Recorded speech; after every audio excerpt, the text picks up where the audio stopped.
Imunologia de transplantes. Tipagem do HLA. A identificação genética foi amplificada pela biologia molecular do final do século passado, mais especificamente pelo estudo do DNA. Máquinas de amplificação do DNA, chamadas de termocicladores, permitiram amplificar os genes HLA, enquanto os testes iniciais analisavam proteínas HLA na membrana das células. Os laboratórios lançaram a tipagem do HLA por DNA manualmente e depois automaticamente pelo uso de citômetros, o Luminex. O sequenciamento do HLA permitiu a tipagem de alta resolução, conseguindo chegar no final da identificação do HLA e que foi inserida no estudo de doadores e receptores para os transplantes de medula óssea. Toda essa revolução científica só aconteceu pelo uso dos computadores, lembrando que quando começamos, esses não existiam ou eram primitivos. Nem fax existia, e as cartas atravessavam oceanos, oferecendo anticorpos anti-HLA e solicitando ao mesmo tempo amostras desses soros. Foram organizados programas de computador para a compatibilização de doadores e receptores, como o Eurotransplante, o Scandia Transplante, o Redome no Brasil, entre outros. Os testes laboratoriais utilizados hoje em dia são a tipagem HLA, pela sorologia, por anticorpos, pela biologia molecular, os testes de SSP, SSO e sequenciamento, as provas cruzadas no pré-transplante e a prova cruzada contra painel, que podem ser realizados pela linfocitotoxicidade, para a célula TB, pela citometria de fluxo e pelo Luminex, com os anticorpos específicos antidoador. Os testes de microlinfocitotoxicidade foram desenvolvidos por Paul Teraszak. Identificam, então, por intermédio de anticorpos, os antígenos HLA na superfície de linfócitos do paciente. Então, em placas conhecidas como placas de Teraszak, incluímos em cada orifício 1 microlitro de anticorpo específico. Contra todos os antígenos HLA estarão representados nos diversos orifícios. Podem ser congeladas essas placas e no momento da tipagem adicionamos então os linfócitos do paciente e 2 microlitros de complemento de coelho. Se houver reação anticorpo contra antígeno na superfície celular, o complemento perfura as células e a eosina Y adicionada posteriormente, ou então um corante fluorescente, como a fluoresceína, permitirá identificar as células que estão coradas, células positivas. Posteriormente se adiciona a formalina para finalizar a reação e observa-se a placa por microscopia invertida com contraste de fase, com ou sem fluorescência. De maneira que o Paul Teraszak identificou esse método que é utilizado até hoje nas reações pré-transplante. A reação em cadeia da polimerase foi descrita por Karismoulis, que desenvolveu um sistema de síntese de DNA in vitro durante seu trabalho no laboratório Cetus nos Estados Unidos. Essa descoberta da amplificação específica de uma parte de interesse do DNA e que desejamos estudar foi um grande avanço na biologia molecular, permitindo inclusive o diagnóstico de doenças e também a tipagem HLA para os transplantes, e todo o projeto Genoma baseou-se nessa reação de PCR. Na reação de cadeia da polimerase, o PCR, utilizamos ou tubos de PCR ou placas de PCR, como vemos na foto. Em cada tubo dessa placa são colocados primers sintéticos com sequências específicas primers que vão delimitar a região do DNA que queremos amplificar. O DNA-alvo, que pode ser o DNA de um indivíduo que queremos a tipagem HLA. A enzima TAC polimerase, que é responsável pelas cópias do DNA identificado pelos primers sintéticos. Os nucleotídeos sintéticos, que são A, G, C e T, que são colocados em excesso, porque nós vamos construir um DNA sintético. Um pouco de magnésio, água, e essa placa é colocada num termociclador que faz ciclos de temperaturas ideais. Desta maneira, nós teremos a amplificação de uma região desejada e que é delimitada pelos primers sintéticos em vermelho. A fita de DNA é dupla e existe uma particularidade importante que é o pareamento de bases. Onde numa fita nós temos um A, na outra teremos um T. Onde temos uma citosina, na outra teremos uma guanina. A reação em cadeia da polimerase PCR baseia-se neste pareamento de bases. A primeira fase da reação de PCR acontece quando colocamos aquelas placas que contêm os primers, o DNA, a enzima TAC polimerase e os oligonucleotídeos no termociclador.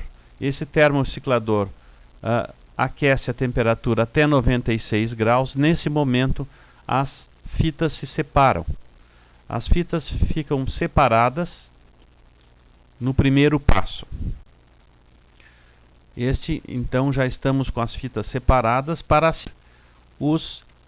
a 56 graus acontecer o anelamento dos primers.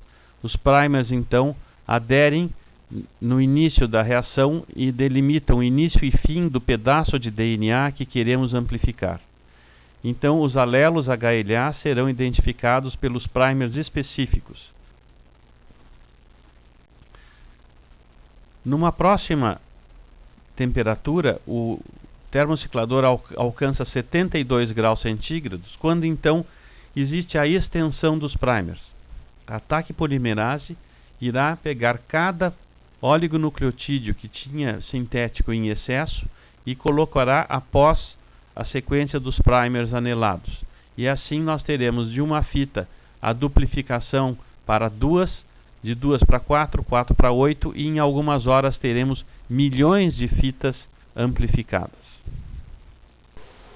Então as placas de PCR são preparadas, como na foto observam, por micropipetadores que permitem então pipetar os primers, pipetar os nucleotídeos sintéticos, etc. Essas placas, depois de passagem pelo termociclador, elas contêm então produtos de DNA amplificados e que irão identificar a nossa característica HLA, a tipagem HLA do paciente ou do seu doador. Então, o produto amplificado é colocado em gel de agarose e é passada a corrente elétrica. E assim os produtos amplificados migram na corrente elétrica, possibilitando posteriormente sua identificação. A tipagem HLA, então, de classe 1, identifica os alelos do locus A e B.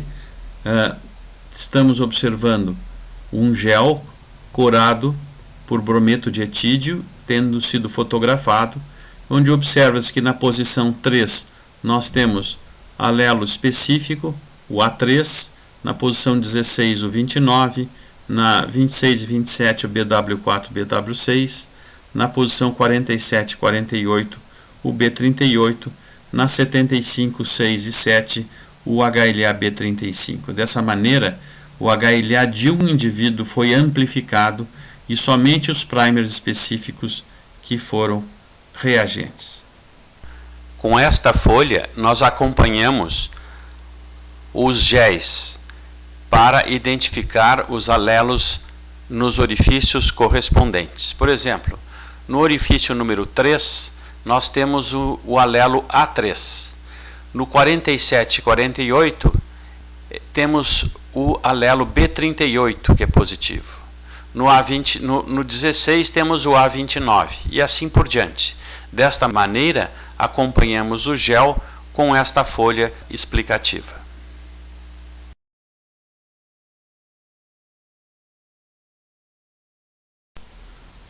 A amplificação do loco HLA-C também é pelo mesmo método. Podemos observar os alelos amplificados, identificando as características CW7 e CW17 do paciente. A tipagem HLA pelo Luminex SSO utiliza a amplificação dos exons 2 e 3 com primers específicos biotinilados, ou seja, com biotina. Após a amplificação por PCR desses exons 2 e 3, nós desnaturamos esse produto de PCR amplificado, abrimos as fitas e hibridizamos as fitas com pérolas contendo sondas específicas para os alelos HLA. Então são esferas, pérolas. Posteriormente adicionamos ficoeritrina e streptoavidina. A primeira liga-se à biotina e a segunda emite o sinal luminoso. E o aparelho Luminex detecta com um laser o sinal luminoso, a pérola específica e permite identificar a tipagem HLA. No presente slide, podemos ver as microesferas pré-conjugadas com os analitos específicos, que são as sondas específicas para cada alelo HLA, que posteriormente serão hibridizadas então com o produto do PCR que amplificou os exons 2 e 3, ou seja, marcados com biotina, que é a estrelinha laranja. Então, essas pérolas ficam preparadas para posteriormente serem identificadas pelo citômetro. Mas antes disso, nós temos que colocar a ficoeritrina com a streptoavidina. Nesse slide observamos as pérolas com diferentes cores. Essas pérolas que apresentam então as sondas, elas serão hibridizadas com o produto de PCR que amplificou o exon 2 e 3, e as sondas vão aderir especificamente nos alelos HLA amplificados desta maneira. Essas pérolas então passam pelos citômetros de fluxo, que permitirá identificar o alelo HLA amplificado tanto do doador como do receptor. Uma descrição sumária do método SSO pode ser agora observada, sendo que o DNA do paciente é amplificado com primers específicos marcados com biotina numa reação de PCR que amplifica os exons 2 e 3 do sistema HLA. Essa amplificação dura 90 minutos no termociclador e a seguir nós fazemos a desnaturação do produto amplificado, ou seja, abrimos as duplas hélices do DNA amplificado, ficando esse DNA pronto para ser hibridizado com as pérolas de diversas cores que contêm as sondas específicas para cada alelo HLA. Então, em determinadas sondas vai haver a hibridização com os produtos de PCR e vai haver então a identificação futura de qual o HLA que está ali ligado. Essas pérolas depois são da hibridização por 15 a 30 minutos a 50 graus com o produto de PCR. Existe a lavagem para retirar o excesso de biotina que existiam naqueles primers marcados, então fica somente os primers específicos ligados às pérolas. Posteriormente se adiciona o SAP, que é a streptoavidina e ficoeritrina. A primeira liga-se à biotina e a ficoeritrina então emite um sinal luminoso. Se faz uma lavagem para retirar o excesso de corantes e a seguir as pérolas estão prontas para ir para o Luminex, onde o citômetro vai identificar pelos lasers as pérolas que estão positivas e a tipagem HLA então está realizada. O computador do Luminex vai já imprimir os resultados da tipagem HLA completa do paciente que foi analisado. Nesse momento estamos observando as pérolas passando pelo citômetro, que irá identificar com os lasers as esferas que estão marcadas pela luz, pela luminosidade e pela cor, de maneira que o computador do citômetro irá identificar com precisão qual os alelos HLA estão presentes no paciente, no DNA que foi amplificado. Podemos analisar centenas de pessoas por dia num único citômetro. O sequenciamento do HLA é utilizado para os transplantes de medula óssea não relacionados, onde precisa-se uma especificidade HLA muito bem delimitada, de alta resolução, onde a compatibilidade tem que ser perfeita entre doador e receptor, tendo em vista que o doador costuma ser doador de banco ou doador de células de cordão umbilical. Então o sequenciamento é realizado pela amplificação do HLA, dos diversos locos HLA, e depois por amplificação desses produtos com primers de amplificação específicos.